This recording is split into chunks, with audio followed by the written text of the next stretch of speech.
Hey, what's up guys? I'm Lucas and welcome to my channel.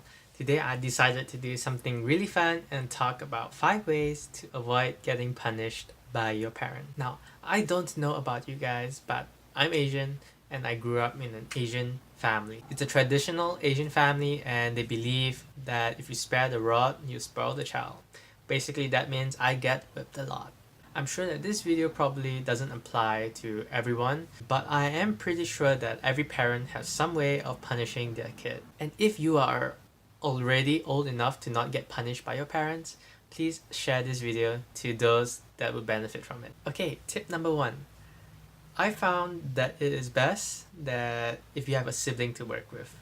And if you're a single child, don't worry, I'm sure other tips will help you out, so bear with me here. I, for one, am extremely fortunate to have a younger sibling with me, younger brother. I have a younger brother back home right now. He's studying and he's doing really well.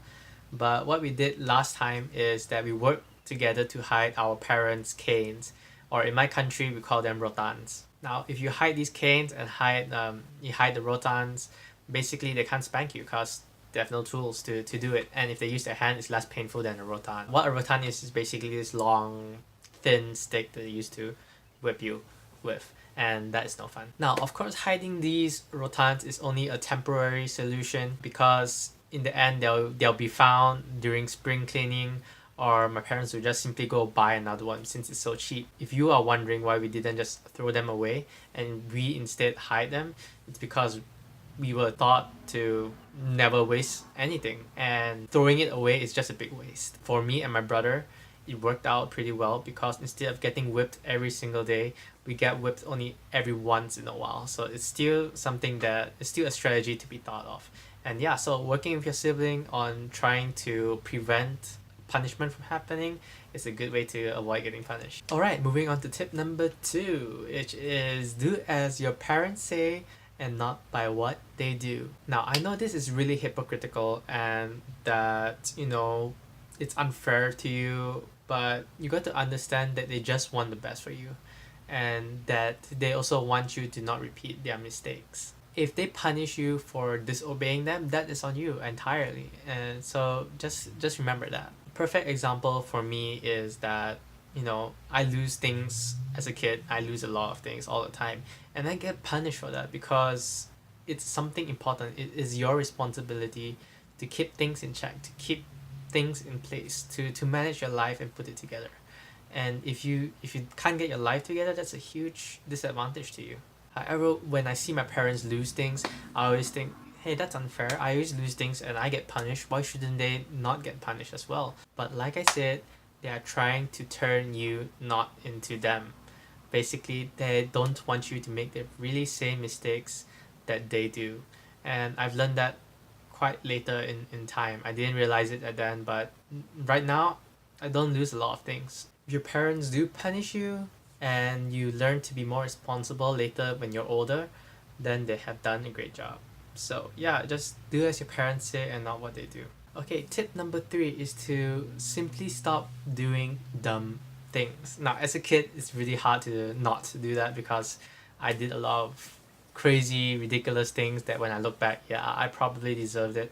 Like, for example, I didn't do my homework and I pretend not to, just leave it at home, and because I didn't finish it, in the end I get punished. Again, another example is I was running around misbehaving in my relatives' home because I'm thinking, well, my parents are here, but my relatives are here too, so they won't punish me in front of guests. And guess what? When I got home, I got a really good beating. So before you decide to do something, think about it for a while and think about the consequences that it will have on you later on.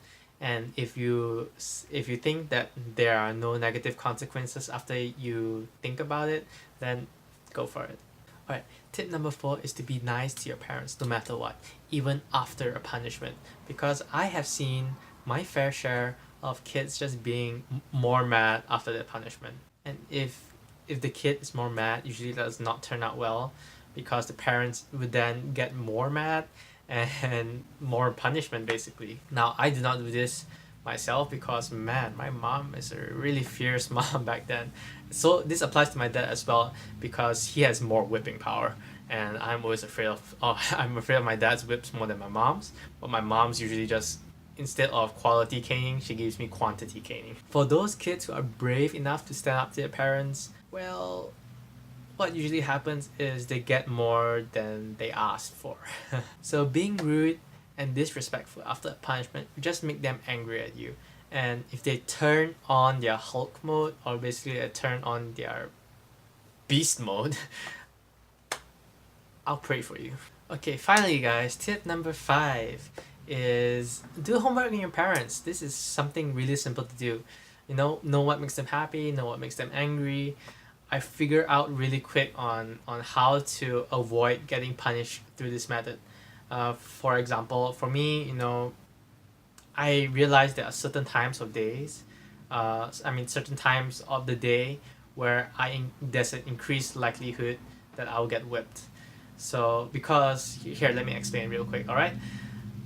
For me, at the end of the day, my parents come back home from work and they are more tired, and I realized that the more tired they are, the less time they have for your BS, and any BS that you give to them basically turns into a whipping session, and that is not fun. So what I decide to do is that if I have any sort of bad news, I'll give it to them in the morning, like early in the morning, or when they are feeling better about themselves. So I know this doesn't avoid punishment, but it does feel better than when I do it later on in the day. Alright guys, that is the end of my video. If you guys have a punishment story to tell, I would love to hear about it, and I would also love to see how you handle that situation. And if you like this video, please give it a thumbs up and consider subscribing to my channel. And once again, I'm Lucas, and thanks for watching.